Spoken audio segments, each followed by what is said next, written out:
ଜୟ Jagannath.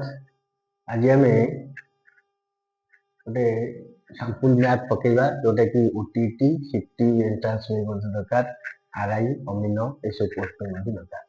Math ଟିଏ question ହେଉଛି ଗୋଟିଏ ପରୀକ୍ଷାରେ ପାସ୍ କରିବା ପାଇଁ ସର୍ବନିମ୍ନ ନମ୍ବର ମୋଟ ନମ୍ବରର 33%। 33%। ଜଣେ ଛାତ୍ର ସମୁଦାୟ 220 ନମ୍ବର ରଖି 11 ନମ୍ବର ପାଇଁ ଫେଲ୍ ହେଲେ, ପରୀକ୍ଷାରେ ମୋଟ ନମ୍ବର କେତେ ଥିଲା? ଅପସନ ଏ, ବି, ସି, ଡି ଦେଇଛି।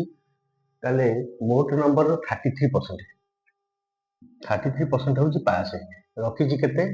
220। ଆଉ କେତେ ରଖିଥିଲେ ପାସ୍ କରିଥାନ୍ତା? 11 ନମ୍ବର। 11 ନମ୍ବର ଫେଲ୍ ହେଲା, ତାହେଲେ ପାସ୍ ହେଉଛି 231। 33% ବି 231, 1% କେତେ ହବ? 231 ବାଇ 33, 7 21, 2 7 21 32, 7। 1% 7, 100% କେତେ? 7 into 100, 700। ତାହେଲେ ଉତ୍ତରଟା ହେଉଛି B। B is correct।